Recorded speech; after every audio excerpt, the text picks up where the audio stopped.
નમસ્કાર મિત્રો, મારી યુટ્યુબ ચેનલમાં સ્વાગત છે તમારું। વિડીયોમાં આપણે વાત કરીશું પ્રથમ સત્રાંત કસોટી અંતર્ગત આજે લેવાયેલ ધોરણ 8 વિષય હિન્દી વિષયનું સંપૂર્ણ પેપર સોલ્યુશન। વિદ્યાર્થી મિત્રો તમામ વિષયના પેપર સોલ્યુશન મેળવવા માંગતા હોય તો આજે જ એલસી एजुकेशन यूट्यूब चैनल ने सब्सक्राइब कर लो। सही विकल्प सुनकर चित प्रश्नों के उत्तर लिखिए। तो खुदा चाहे तो हर आफत को टाल सकता है। अमर सपूत किसका निर्माण करेंगे? तो देश का। प्रश्नों के उत्तर संक्षिप्त में लिखिए। आप भगवान से क्या प्रार्थना करते हैं? तो विद्यार्थी आपको यह अपने विचार में लिखना है कि आप भगवान से क्या क्या मांगते हैं, किस लिए प्रार्थना करते हैं।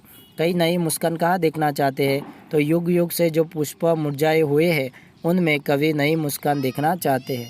राहुल के पिताजी कहाँ भ्रमण कर रहे थे और कब? तो राहुल के पिताजी उपवन में बहुत सवेरे भ्रमण कर रहे थे। प्रश्नों के उत्तर लिखिए। आप ईश्वर से प्रार्थना किस समय करते हैं, क्यों? तो दोस्तों, आप प्रार्थना कब करते हैं, किस समय करते हैं, सुबह, शाम या दोपहर को? और आप ईश्वर से प्रार्थना क्यों करते हैं उसके बारे में अपने विचार आपको लिखना है। हमारी राष्ट्रीय संपत्ति कौन कौन सी है? दोस्तों, हमारी राष्ट्रीय संपत्ति है ट्रेन, परिवहन साधन है, राष्ट्रीय धोरीमार्ग, राष्ट्रीय उद्यान, ये सब हमारी राष्ट्रीय संपत्ति है। हमें उनका रक्षण करना चाहिए और उनका जतन भी करना चाहिए। मारने वाले से बचाने वाला श्रेष्ठ है। अपने विचार लिखिए।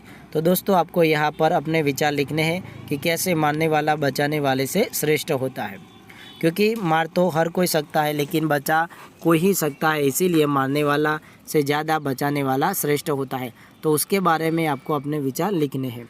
सही विकल्प चुनकर प्रश्नों के उत्तर लिखिए। ईदगाह इकाई का साहित्य प्रकार कौन सा है? तो कहानी।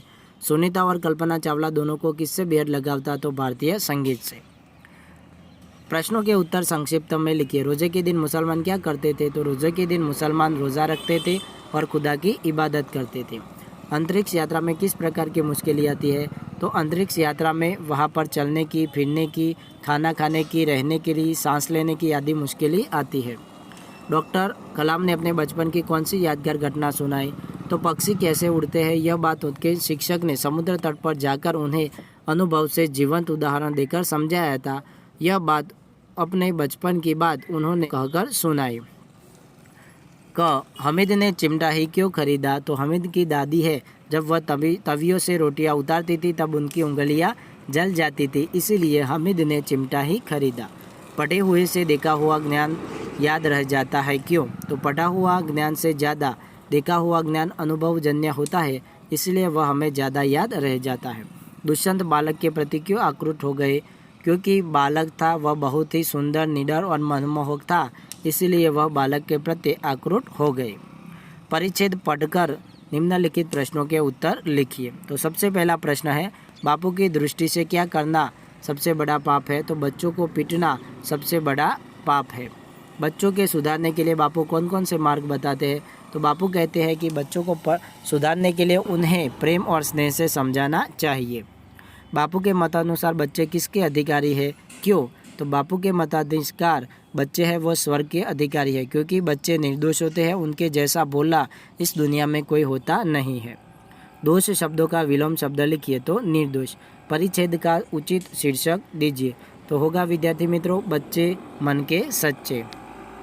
प्रश्न 4 है दोस्तों, तो ढांचे पर से कहानी लिखना है और योग्य शीर्षक देना है।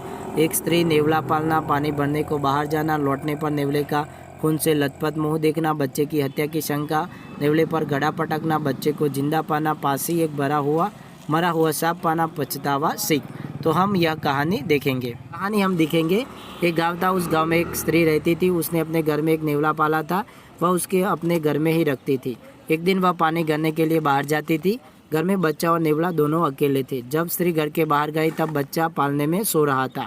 अचानक एक सांप घर में घुस गया, वह पालने के पास आ गया। नेवले ने यह देखा तो उसने सांप को पकड़कर मार डाला। उससे उसका मुंह लहू से लाल हो गया। जब स्त्री पानी भरने के बाद आई तो उसने घर के सामने नेवले को लोहे से लथपथ देखा। उसे लगा कि नेवला उसके बच्चे को खा गया है। उसने बिना सोचे समझे पानी का मटका नेवले पर पटक दिया। नेवला वही मर गया। जब उसने घर में जाकर देखा तो कुछ और ही पाया। घर में सांप मरा हुआ पड़ा था। वह पूरी बात समझ गए। उसे अब बहुत पछतावा हुआ। सीख। तो ये कहानी से हमें सीख मिलती है, कोई भी कार्य करने से पहले हमें 100 बार सोचना चाहिए। प्रश्न 5, परिच्छेद का मातृभाषा में अनुवाद कीजिए। तो हे भगवान, विपद के लिए इतना आयोजन, परम पिता की इच्छा के विरुद्ध साहस, पिताजी क्या भीख न मिलेगी, क्या कोई हमें 2 मुट्ठी अन्न न देगा, यह असंभव है। फिर पिताजी, मैं काँप रही हूँ, इसकी चमक आंखों को अंधा बना रही है। मूर्ख है कहकर चूंडामणि चले गए। तो આપણે એનું ગુજરાતી કર્યું છે, હે ભગવાન, દુઃખ માટે આટલું આયોજન, પરમ પિતાની ઈચ્છા વિરુદ્ધ આટલું સાહસ, પિતાજી શું ભીખ નહીં મરે, શું આપણને કોઈ 2 મુઠ્ઠી અનાજ નહીં આપે, આ અશક્ય છે, ફરીથી આપીએ પિતાજી, હું ગભરાઈ રહી છું, એની ચમક આંખોને આંધળી બનાવી રહી છે, મૂર્ખ છે, આવું કહીને ચૂડામણી ત્યાંથી ચાલ્યા ગયા। પરિચ્છેદનો મિત્રો અહીંયા હિન્દીમાં અનુવાદ કરવાનો છે। સમય કિંમતી છે, ખોવાયેલા પૈસા પાછા મેળવી શકાય છે, પરંતુ વિતાવેલો સમય ક્યારેય પાછો મેળવી શકાતો નથી। તેથી સમય પૈસા કરતાં વધુ મૂલ્યવાન છે। આપણે સમયનો સદુપયોગ કરવો જોઈએ। સમયનો સદુપયોગ કરીને જ આપણે જીવનમાં આગળ વધી શકીએ છીએ। સખત મહેનત એ સમયનો શ્રેષ્ઠ ઉપયોગ છે। તો આપણે વિદ્યાર્થી મિત્રો એનો હિન્દીમાં અહીંયા અનુવાદ કર્યું છે। समय मूल्यवान है, खोए हुए पैसे हमें वापस प्राप्त कर सकते हैं, किंतु बीता हुआ समय कभी भी वापस प्राप्त नहीं कर सकते। इसीलिए समय, वक्त पैसों से ज़्यादा मूल्यवान है। हमें समय का सदुपयोग करना चाहिए। समय का सदुपयोग करके ही हमें अपने जीवन में आगे बढ़ सकते हैं। सख्त मेहनत ही समय का श्रेष्ठ उपयोग है। प्रश्न 6 है, अपूर्ण कहानी पूर्ण कीजिए और कहानी को उचित शीर्षक दीजिए। एक गाँव था। गाँव में एक व्यापारी रहता था। व्यापारी हमेशा चंद चीज़ें लाकर बेचता था ताकि उसका व्यापार बढ़े और उसे ज़्यादा मुनाफा हो। एक बार व्यापारी एक ऐसी चीज़ बेचने के लिए लाया। तो विद्यार्थी मित्रों, અહીંયા તમારા શબ્દોમાં તમારે આ વાર્તા છે એ પૂર્ણ કરવાની છે, અથવા તમારે અહીંયા જે કાવ્ય આપેલું છે તે કાવ્ય પૂર્ણ કરવાનું છે। અપૂર્ણ કાવ્ય को पूर्ण कीजिए। माँ खादी की चद्दर दे दो, मैं गादी बन जाऊंगा, सब मित्रों के बीच बैठकर स्वच्छ भारत अभियान चलाऊंगा, बापू के देश के सपने को साकार कर जाऊंगा, गली मोहल्ले और शहर को स्वर्ग बनाऊंगा। प्रश्न 7 है, समानार्थी शब्द लिखकर वाक्य में प्रयोग कीजिए। शान तो प्रतिष्ठा या गौरव। वाक्य से छोटे बच्चे देश की शान है। खाका तो ढांचा। वाक्य मनुष्य के शरीर का खाका योग्य होता है। विरोधार्थी शब्दों का वाक्य में प्रयोग कीजिए। शीतल, गर्म, गरम या उष्ण। तो उसका वाक्य में प्रयोग करना है तो नदी का पानी शीतल है। आगे है मेहनती, तो उसका विरोधार्थी शब्द है आलस। तो हमें उसका वाक्य बनाना है कि मेहनती मनुष्य हमेशा सफल होता है। क है, विद्यार्थी मित्रों, मुहावरे का अर्थ देकर वाक्य में प्रयोग कीजिए। गले लगना तो बेटना। वाक्य है, मैंने दिवाली पर भिखारी को गले लगाया। एक सूत्र में पिरोना, सबको साथ में रखना। सरदार पटेल ने सबको एक सूत्र में पिरोया था। प्रश्न 8 से विद्यार्थी मित्रों, रेखांकित शब्दों का लिंग बदलना है और वाक्य फिर से लिखना है। छात्र पाठशाला में पढ़ने जा रहे हैं। तो छात्र का होगा छात्रा पाठशाला में पढ़ने जा रही है। ब्रिटेन के सम्राट कौन थे? ब्रिटेन की साम्राज्ञी कौन थी? श्रीमान आप यहाँ बैठिए, श्रीमती आप यहाँ बैठिए। वृक्ष के नीचे युवक खड़ा था, वृक्ष के नीचे युवती खड़ी थी। प्रश्न 9 से विद्यार्थी मित्रों, रेखांकित शब्दों का वचन बदलकर वाक्य में फिर से लिखिए। यह मेरी किताब है, ये मेरी किताबें है। इसे लड्डू दे दो, इन्हें लड्डू दे दो। मैंने कविता लिखी, हमने कविताएं लिखी।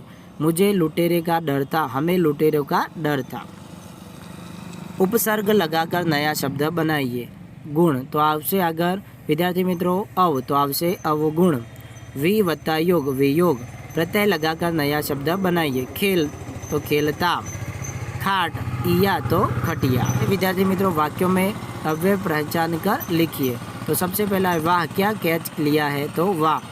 घोड़ा तेज दौड़ा, तो यह आवशे तेज। आप चाय लेंगे या कॉफ़ी? तो यह आवशे विद्यार्थी मित्रों या। प्रश्न 12 से किसी एक विषय पर निबंध लिखिए। तो दोस्तों, आपको यहाँ अपने विचार में निबंध लिखना है। तो विद्यार्थी मित्रों, आ तो આજનું પેપર સોલ્યુશન। બીજા વિષયના પેપર સોલ્યુશન મેળવવા માટે આજે જ હેલ્થ એજ્યુકેશન યુટ્યુબ ચેનલને સબસ્ક્રાઈબ કરો।